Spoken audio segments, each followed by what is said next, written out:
السلام عليكم ورحمة الله وبركاته. إن الحمد لله والصلاة والسلام على رسول الله أما بعد فأعوذ بالله من الشيطان الرجيم. بسم الله الرحمن الرحيم.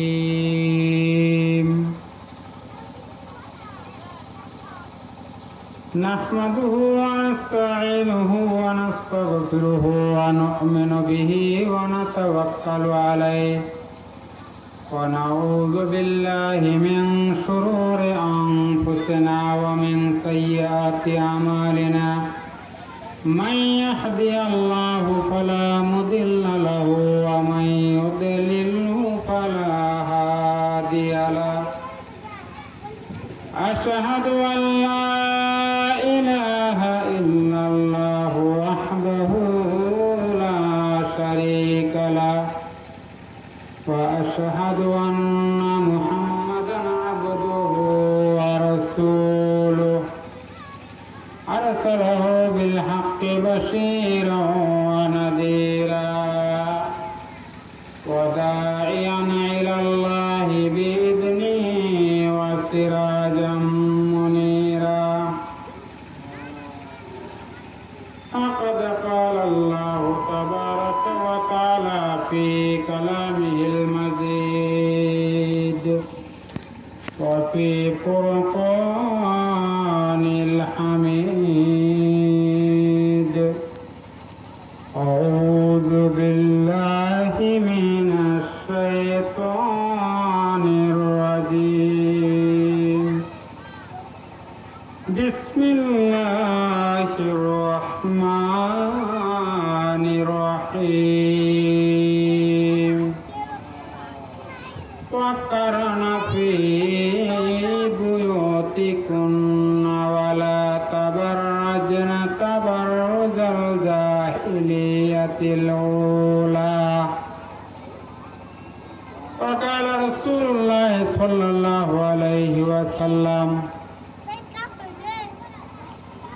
المرأة إذا صلت خمسها وصامت شهرها وأحسنت فرجها وأطاعت بالها فلا تدخل من أي أبواب الجنة شاءت، أو كما قال عليه الصلاة والسلام. وقال تعالى: إن الله وملائكته يصلون على النبي يا أيها الذين آمنوا صلوا عليه وسلموا تسليما.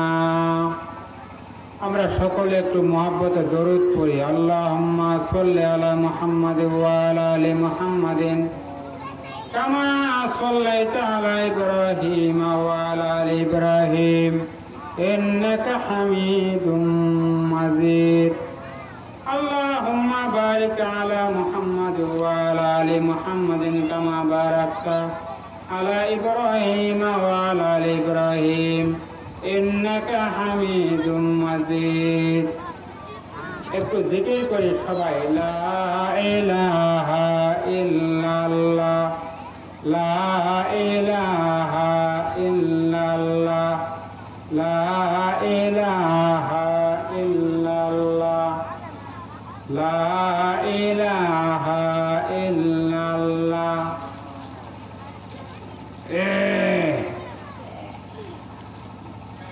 আসিয়া খেলিল প্রেমের খেলা, ফেরাউন দিল তাতে কত জ্বালা, তবুও আসিয়া পরে মুখে লা ইলাহা ইল্লাল্লাহ, লা ইলাহা ইল্লাল্লাহ, লা ইলাহা ইল্লাল্লাহ, লা ইলাহা ইল্লাল্লাহু মুহাম্মাদুর রাসূলুল্লাহ। আমরা সকলে করি সাল্লাল্লাহু আলাইহি ওয়াসাল্লাম। হযরত ওমর ফারুক খাত্তাব রাদিয়াল্লাহু তাআলা আনহু মহিলা মাদ্রাসা কর্তৃক আয়োজিত এই তাফসীরুল কোরআন মাহফিলের পরম শ্রদ্ধেয় সভাপতি, উপস্থিত উলামায়ে কেরাম, আমার সামনে উপবিষ্ট আমার মাতৃতুল্য মা ও বোনেরা, পর্দার আড়ালে অনেকেই অবস্থানত সরলা অবলা মা ও বোনেরা, অনেক ছোট ছোট ফুলের পাপড়িরা উপস্থিত, আল্লাহ রাব্বুল আলামিনের দরবারে আমরা শুকরিয়া আদায় করি যে আল্লাহ পাক আমাদেরকে এই মাদ্রাসা কর্তৃক একটি ইসলামী তাফসীরুল কোরআন মাহফিলের আয়োজন করার সুযোগ করে দিলেন। ওই পরওয়ারদিগারের দরবারে আমরা সবাই শুকরিয়া আদায় করি, আলহামদুলিল্লাহ। জনাবে রাসূলুল্লাহ সাল্লাল্লাহু আলাইহি সাল্লাম বিশ্ব নবী সারওয়ারে কায়নাত আকায়েদার মদিনা তাজদারে মুহাম্মদ নবী মুহাম্মদুর রাসূলুল্লাহ সাল্লাল্লাহু আলাইহি সাল্লামের রওজা পাকে এখান থেকে জানাইতেছি লাখো কোটি দরুদ। আমরা সকলে পড়ি সাল্লাল্লাহু আলাইহি সাল্লাম। সম্মানিত মা ও বোনেরা, at first the beginning of my speech I am giving congratulations the authority of this mahfil who has arranged this mahfil by hard labor and has given me a chance to talk something about the Holy Quran and Sunnah, because the Holy Quran and Sunnah our way to Jannah. সর্বপ্রথম আমি মাহফিল কর্তৃপক্ষকে আমার পক্ষ থেকে অভিনন্দন জানাইতেছি, যারা অতি কষ্ট করে এই মাহফিলের আয়োজন করছেন এবং আমাকে এখানে বসে কোরআন হাদিসের কিছু আলোচনা করার সুযোগ করে দিলেন সেই পরওয়ারদিগার আলম। সেই জন্য এই মাহফিল কর্তৃপক্ষকে আমার পক্ষ থেকে অভিনন্দন ও মোবারকবাদ, আন্তরিক শুভেচ্ছা জ্ঞাপন করছি। আমার মায়ের বোনেরা, মাদ্রাসাটি একটি মহিলা মাদ্রাসা। আমি মনে করি এটি আপনাদের জন্য একটা বড় নিয়ামত। আমরা সকলে বলি আলহামদুলিল্লাহ, কারণ এই মাদ্রাসায় আপনাদের সন্তানেরা কোরআন হাদিসের আলোচনা শুনে দ্বীনের মাসলা মাসাইল শিখে কোরআন হাদিসের জ্ঞান অর্জন করে আপনাদের সন্তানগুলি সুশিক্ষায় সুশিক্ষিত হচ্ছে। এই দুনিয়াবি শিক্ষায় শিক্ষিত না হয়ে তারা যে আপনাদের সন্তানেরা যে কোরআন হাদিসের জ্ঞান অর্জন করছে, এটা আপনাদের জন্য একটা বিশেষ নিয়ামত। আমরা বলি আলহামদুলিল্লাহ। আমার মায়েরা বোনেরা, ইসলাম আপনাদেরকে আমাদেরকে যতটুকু দিয়েছে, কোনো ধর্ম মহিলাদেরকে এইভাবে দিতে পারে না। সুবহানাল্লাহ, সুবহানাল্লাহ। Islam is a complete code of life বলা হয়েছে। ইসলাম একটি পূর্ণাঙ্গ জীবন ব্যবস্থা। এই কথার অর্থ হচ্ছে ইসলামের এমন কোনো দিক নেই যেখানে মানব জীবনের প্রয়োজনীয় জিনিসগুলির সমাধান আল্লাহ ইসলামে দেয় নাই। সুতরাং এই জন্য ইসলামকে বলা হয়েছে একটি কমপ্লিট কোড অফ লাইফ। আমরা বলি আলহামদুলিল্লাহ। আমার মায়েরা বোনেরা, অনেক বাবাজিরাও আমার আলোচনা শুনতেছেন। আমি পবিত্র কোরআন শরীফের সূরা আহজাব থেকে একটা আয়াত তেলাওয়াত করছি এবং বিশ্বনবী জনাবে মুহাম্মদুর রাসূলুল্লাহ সাল্লাল্লাহু আলাইহি সাল্লাম এর একটি হাদিস অধ্যয়ন করে তেলাওয়াত করেছি। এই আয়াত এবং হাদিসের আলোকে আপনাদের উদ্দেশ্যে কিছু কথা বলার চেষ্টা করব ইনশাআল্লাহ। ওমা তৌফিক ইল্লা বিল্লাহ আলাইহি তাওয়াক্কালতু ওয়া ইলাইহি উনীব। আপনাদের কাছে মা বোনেরা দোয়া চাইতেছি। আমার মাইকের আওয়াজ যতদূর যাচ্ছে সকলের কাছেই দোয়া কামনা করতেছি, যাতে এমন কিছু আলোচনা আল্লাহ এখানে করার সুযোগ দেন যেগুলো আমাদের হেদায়েতের জন্য জরিয়া হয়ে যায় ইনশাআল্লাহ। সুবহানাকা লা ইলমা লানা ইল্লা মা আল্লামতানা। আমার মায়েরা বোনেরা, প্রথমে আমি আপনাদেরকে একটি দাওয়াত দিতেছি। দাওয়াতটি হচ্ছে এরকম: মাগো তোমার একটি সন্তান মাদ্রাসাতে দিও, মাগো তোমার একটি সন্তান মাদ্রাসাতে দিও, দুনিয়া থেকে মাগো জান্নাত কামাই করে নিও, দুনিয়া থেকে জান্নাত মাগো কামাই করে নিও, মাগো তোমার একটি সন্তান মাদ্রাসাতে দিও, বাবা তোমার একটি সন্তান মাদ্রাসাতে দিও। আমরা সবাই বলি আমিন। দাওয়াতটা দিলাম আমার মায়েরা বোনেরা এই জন্য, আপনার সন্তান যখন কোরআন শরীফের হাদিস শরীফের জ্ঞান অর্জন করবে, আপনার সন্তান যখন ইসলামের শিক্ষায় সুশিক্ষিত হবে, আপনি যেদিন দুনিয়া থেকে বিদায় হয়ে যাবেন, আপনার সন্তান যখন আপনার জন্য দোয়া করবে, রাব্বি রাহমহুমা কামা রাব্বায়ানি সগীরা, আপনার সন্তান যখন এইভাবে দুহাত তুলে আল্লাহর দরবারে দোয়া করবে, আল্লাহর হাবিব বলেন সন্তানের চোখে পানি মাটিতে পড়ার আগে আপনার কবরের আযাব আল্লাহ মাফ করে দিবেন। সুবহানাল্লাহ, সুবহানাল্লাহ।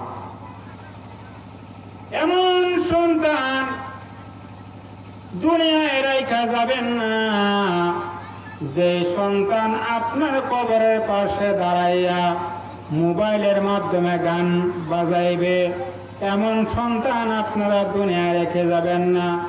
আপনি এমন সন্তান রেখে যাবেন 5 ওয়াক্ত নামাজ পড়বে, কোরআন শরীফ তেলাওয়াত করবে, আপনার জন্য দোয়া করবে, আপনার কবর আযাব আল্লাহ মাফ করে কিয়ামতের দিন হাসতে হাসতে আল্লাহর জান্নাতে চলে যাবেন। সুবহানাল্লাহ, সুবহানাল্লাহ। আমার মায়েরা বোনেরা, আল্লাহ রাব্বুল আলামিন আপনাদের সম্মান এত বেশি বাড়িয়ে দিয়েছেন, আপনাদের সম্মান আল্লাহ দিয়েছেন, আল্লাহর হাবিব দিয়েছেন। কোরআন শরীফের মধ্যে সূরাতুন নিসা নামে একটা পূর্ণাঙ্গ সূরা আল্লাহ আপনাদের উদ্দেশ্যে নাজিল করেছেন। সুবহানাল্লাহ। আরেকটি সূরা নাজিল করেছেন সূরাতু মারইয়াম, মরিয়ম নামে আরেকটি সূরা নাজিল করেছেন। আমার মায়েরা বোনেরা, এই যে দুইটি সূরা আপনাদের জন্য কমপ্লিট, দুইটি সূরা আল্লাহ নাজিল করলেন। আল্লাহ বলেন, ইয়া আইয়ুহান নাসু ইত্তাকু রাব্বাকুমুল্লাযী খালাকাকুম মিন নাফসিন ওয়াহিদা ওয়া খালাকা মিনহা যাওজাহা ওয়া বাথা মিনহুমা রিজালান কাসীরান ওয়া নিসা ওয়াত্তাকুল্লাহাল্লাযী তাসাআলুনা বিহি ওয়াল আরহাম ইন্নাহু কানা আলাইকুম রাকিবা। আল্লাহ রাব্বুল আলামিন বলেন, তোমরা তোমাদের ওই প্রভুকে ভয় করো, যিনি তোমাদেরকে একটি মাত্র আত্মা, একটি মাত্র জীবন থেকে তোমাদেরকে, অর্থাৎ তার সহধর্মিণীকে, অর্থাৎ একটি প্রাণ বলতে হযরত আদম আলাইহিস সালাম থেকে তার সহধর্মিণীকে সৃষ্টি করলেন, এবং এই দুইজন নারী পুরুষ থেকে আল্লাহ পৃথিবীতে অসংখ্য নারী পুরুষের বিস্তার ঘটাইলেন। সুবহানাল্লাহ। আমার মায়েরা বোনেরা, আপনারাই হলেন আসল। আমি বিভিন্ন সময় আলোচনায় বলে থাকি, আপনারাই হলেন আসল। আপনার সব কিছু যদি সুন্দর হয়ে যায়, আপনার কথাবার্তা, চাল চলন, আচার আচরণ, আপনি যদি পরহেজগার মুত্তাকি একজন মহিলা হতে পারেন, তাহলে আপনার গর্ভ থেকে যে সন্তানগুলি আসবে ওই সন্তানগুলিও পরহেজগার মুত্তাকি আল্লাহওয়ালা হবে। আমার মায়েরা বোনেরা, এই জন্য আল্লাহ রাব্বুল আমিন আপনাদের জন্য ইসলামের মাধ্যমে বিশেষ সুযোগ সুবিধা আমার মায়েরা বোনেরা আপনাদেরকে দিয়েছেন। যেমন আপনাদের যখন বিবাহ শাদী অনুষ্ঠিত হয়, স্বামীর পক্ষ থেকে আপনারা মহারানা পেয়ে থাকেন, বাপের পক্ষ থেকে আপনারা সম্পত্তি পেয়ে থাকেন, ওয়ারিশ সূত্রে স্বামীর সম্পত্তির ওয়ারিশ হয়ে থাকেন। আপনারা বিভিন্ন দিক থেকে সম্পদের মালিক হন, অর্থাৎ এক হলো স্বামীর পক্ষ থেকে, এক বাপের বাড়ির ওয়ারিশ হন, আর আবার স্বামীর বাড়ির ওয়ারিশ হন। এই সুযোগ আল্লাহ ইসলামের মাধ্যমে আপনাদেরকে দান করেছে। আল্লাহর হাবিব বলেন, একজন মহিলা শুধু তার এতটুকু সম্মান আল্লাহ দেন নাই, আল্লাহ রাব্বুল আলামিন একজন মহিলার পায়ের নিচে তার সন্তানের জন্য জান্নাত তৈরি করে রেখেছেন। সুবহানাল্লাহ। আল্লাহর হাবিব বলেন, আল জান্নাতু তাহতা আকদামিল উম্মাহাত, মায়ের পায়ের নিচে সন্তানের জান্নাত। জুড়ে বলেন সুবহানাল্লাহ। Heaven is placed under the feet of the nation of our mother. আমার মায়েরা বোনেরা, আমি বিভিন্ন সময় আলোচনায় এই কথা বলে থাকি, আমরা পুরুষ জাতি আমাদের পায়ের তলে রয়েছে শুধু জুতা। আপনারা মহিলা অর্থাৎ মায়ের জাতি, আপনাদের পায়ের তলে শুধু জুতা নয়, আল্লাহর জান্নাত আপনাদের পায়ের তলে। সুবহানাল্লাহ। আমার মায়েরা বোনেরা,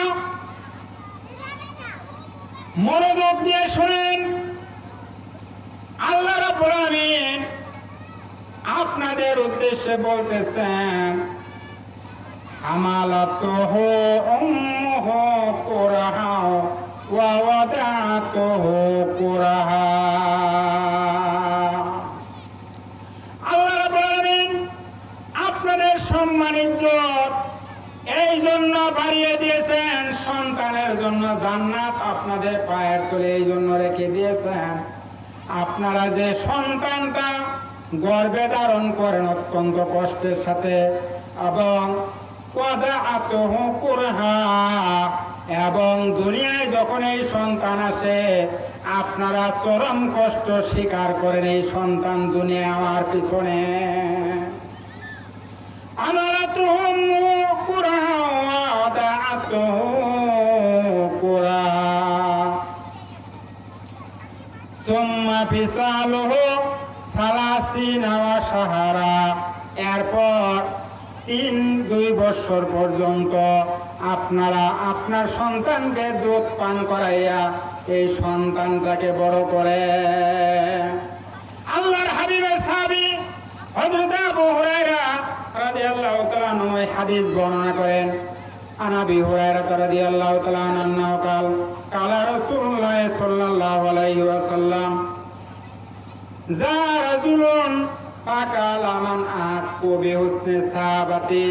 আমার মারা মনোযোগ দিয়ে শুনেন, আল্লাহ নবীর সাহাবী নবীকে প্রশ্ন করলেন, ইয়া রাসূলুল্লাহ মান আহাক্কু বিহুসনি সাহাবাতি, আমার সবচাইতে মূল্যবান, সবচাইতে দামি, সবচাইতে ভালো আচরণ পাওয়ার যোগ্য ব্যক্তিকে।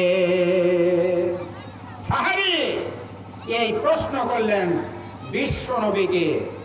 বিশ্বনবী বললেন, সাহাবী উম্মুকা, তোমার মা তোমার সবচাইতে উত্তম আচরণ পাওয়ার অধিকারী।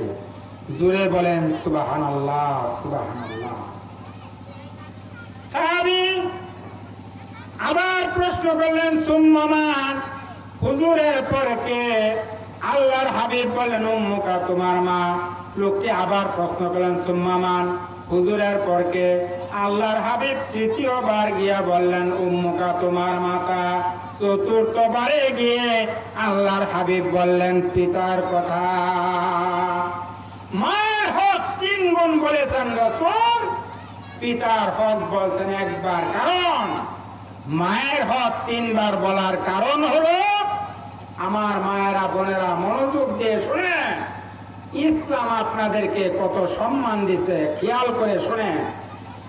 আপনি যখন এই সন্তানটাকে, আমার মায়েরা যখন সন্তানটাকে গর্ভে ধারণ করে অত্যন্ত কষ্টের সাথে যখন দুনিয়া আসে সন্তান,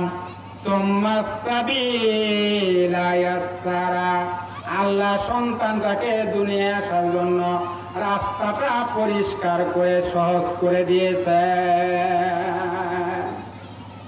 সন্তান যখন দুনিয়া আসে, মা জিহাদের রক্তের মতো রক্তাক্ত হয়ে যান, মা সেন্সলেস হয়ে যান। মায়ের যখন পাতায় পানি দিয়া পাশের মহিলারা মাকে হুশ করে, তখন মা সন্তানটা দেখার জন্য পাগল হয়ে যায়। আল্লাহ তার মনের মধ্যে এমন একটা ফিলিংস টেন্ডেন্সি জাগ্রত করে দেন, সন্তানের চেহারা দেখার সাথে সাথে মায়ের সমস্ত কষ্ট আমি আল্লাহ মন থেকে মুছে ফেলে দে। সুবহানাল্লাহ, সুবহানাল্লাহ। আমার মায়েরা বলেন, এই সন্তানটাকে আপনি তারপরে 2 বছর পর্যন্ত দুধ খাওয়ান, এই যে 3টি স্তরে কষ্ট করলেন। এই জন্য আল্লাহর হাবিব আপনাদের কথা বলেছেন 3 বার মায়ের কথা, 4বার গিয়া বলেছেন পিতার কথা। আমার মায়েরা বলল, খেয়াল করে শুনুন জামালপুরের মায়েরা, আল্লাহর হাবিব বলেন, মা সন্তানকে যখন গর্ভ ধারণ করেন, মা 10 মাস 10 দিন, মতান্তরে 10 মাসের কম যাই হোক, 10 মাস পেটে রাখার কারণে মা ঠিক মতো খাইতে পারে না। মা রান্না বান্না সেরে সকলকে খাওয়াইয়া সবার শেষে খাবার বসেছেন, আপনার সন্তান পা দিয়ে আপনার পেটের মধ্যে গুতা মেরেছে, হাঁটু দিয়ে গুতা মেরেছে, হাত দিয়ে ঘুষি মেরেছে। মায়ের পেটের ভিতরে যন্ত্রণা শুরু হয়ে গেছে, মা ঠিক মতো খাইতে পারলো না, সারাদিন সংসারে কাজ করলো। আল্লাহ হাবিব বলেন, এই যে মা ঠিক মতো খাইতে পারলো না, খাওয়ার সময় ঠিক মতো খাবার পাইল না, পেটটা সামনে বাড়াই দিয়া হাতটা ধুইয়া মা বিছনায় শুয়ে বলল।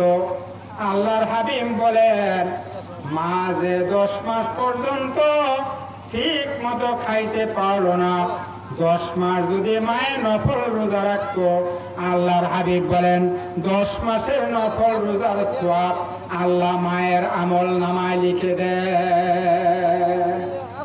সুবহানাল্লাহ, সুবহানাল্লাহ। আমার মায়েরা বোনেরা, মা সন্তান পেটে থাকার কারণে রাতের বেলা ঘুমাইতে পারে না, সন্তান হাঁটু দিয়ে গুতা মারে, হাত দিয়ে ঘুষি মারে। মা সন্তানকে পেটে রাখার কারণে ঠিক মতো ঘুমাইতে পারে না। আল্লাহর হাবিব বলেন, এই 10 মাস পর্যন্ত নফল নামাজ পড়লে যে সওয়াব হতো, আল্লাহ মায়ের আমল নামায় সেই সওয়াব লিখে দেয়। সুবহানাল্লাহ, সুবহানাল্লাহ, সুবহানাল্লাহ।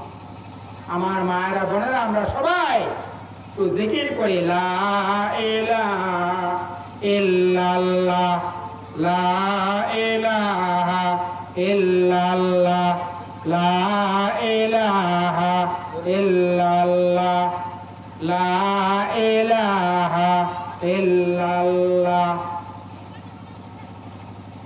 ওগো মা, তুমি এই ধরনের শ্রেষ্ঠ নিয়ামত তোমার পদ জান্নাত। ওগো মা তুমি এই ধরনের শ্রেষ্ঠ নিয়ামত, তোমার পদ তলে রয়েছে জান্নাত। আল্লাহু আকবার, আল্লাহু আকবার। আমার মায়েরা বলেন, আল্লাহর হাবিব বলেন, সন্তানকে উদ্দেশ্য করে তোমা জান্নাতুকা ওয়া নারুকা, সন্তানকে উদ্দেশ্য করে আল্লাহর হাবিব বলেন, বাবা মা তোমার জান্নাতের কারণ, তোমার জাহান্নামের কারণ।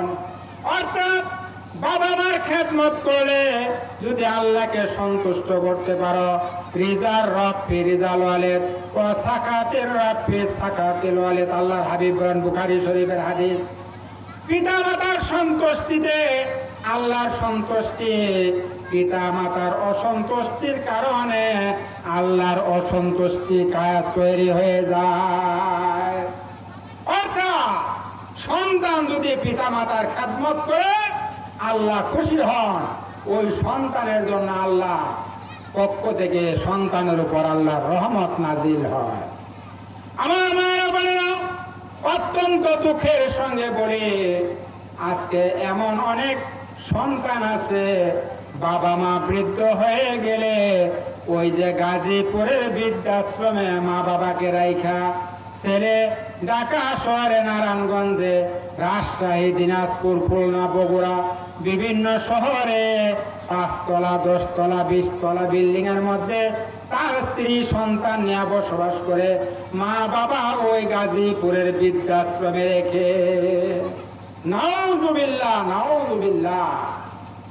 আমার মায়েরা বোনেরা, আজকে আপনাদের উদ্দেশ্যে আমি এই হেদায়েতি কথাটি বলতে চাই, যে সকল সন্তানেরা তাদের বাবা মাকে ওই গাজীপুরের বৃদ্ধাশ্রমে রাইখা আসতেছে, ওই সকল সন্তানের উপর আল্লাহর গজব নাজিল হয়।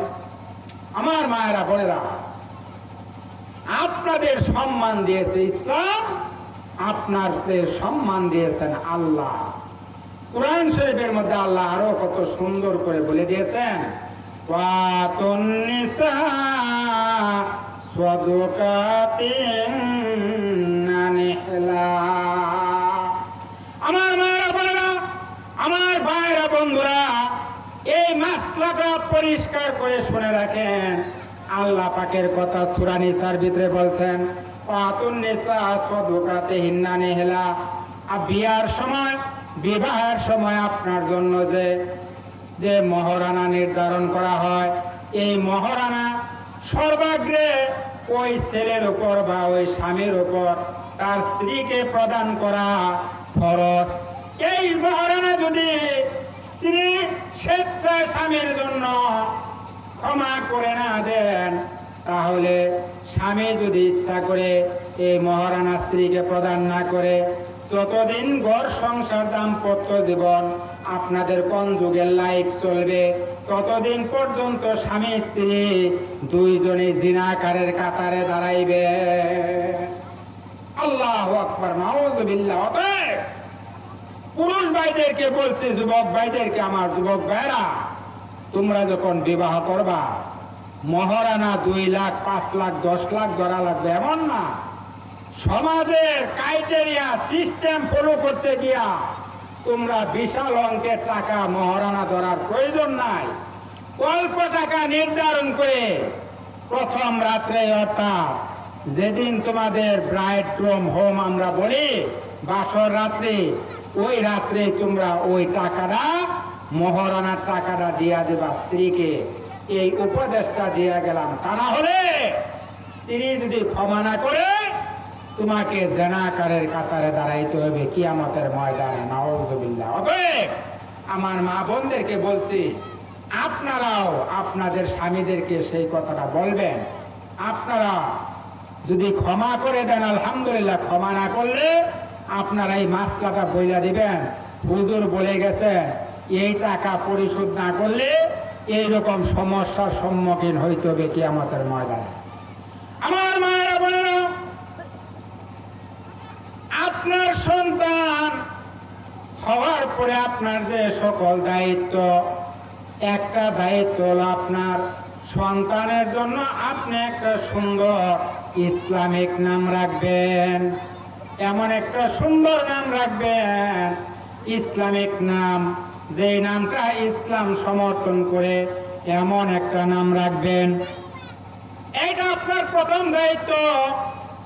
কারণ বুখারী শরীফের হাদিস আছে, আল্লাহ রাসূল বলেন, তুদাউনা ইয়াউমাল কিয়ামাতি বিআসমাইকুম ওয়া আসমাই আবাইকুম ফাহসিনু আসমাকুম। কিয়ামতের ময়দানে তোমাদেরকে আল্লাহ বলতেছেন, তোমাদের পিতামাতার নাম ধরে ডাক দেওয়া হবে, ও অমুকের সন্তান অমুক, আজকে আসো, তুদাউনা ইয়াউমাল কিয়ামাতি বিআসমাইকুম, তোমাদের নাম ধরে ডাকা হবে, অর্থাৎ আমাকে, এই মৌলানা গিয়াসউদ্দিন এইদিকে আসো, আমার পিতার নাম ধরে ডাকা হবে। অতএব আল্লাহর হাবিব বলেন, ফাহসিনু আসমাকুম, তোমরা তোমাদের নামগুলি সুন্দর করে রাখো। অতএব নামটা সুন্দর রাখবেন সন্তানের।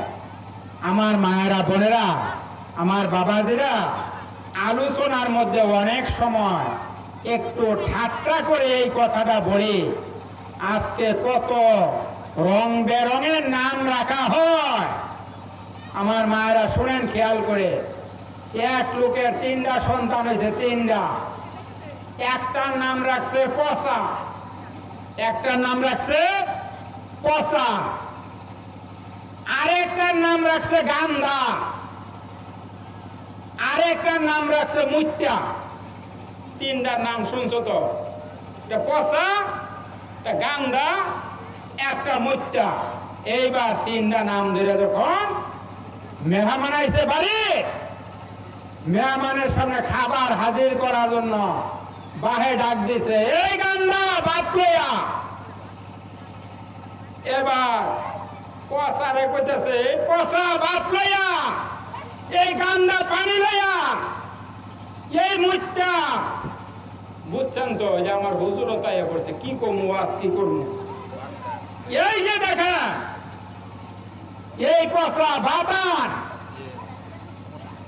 এই গান্ধা তরকারিয়ান, এই মুত্যা পানিয়ান, যেন মারা এইভাবে ডাক দিছে। মেহমান কইতেছে, ভাই আমি 7 দিন ধরে রোজা রাখছি, আমার খাওয়ার কোনো দরকার নাই। উঠটা মেহমান চলে গেছে। আমার মায়েরা, বোনেরা, কথাটা আমি হাস্যকর হলেও বোঝানোর চেষ্টা করলাম। এই জাতীয় নামগুলি আজকে সমাজে অনেকেই রাখে, এগুলি রাখার মধ্যে তো কোনো কল্যাণ নাই।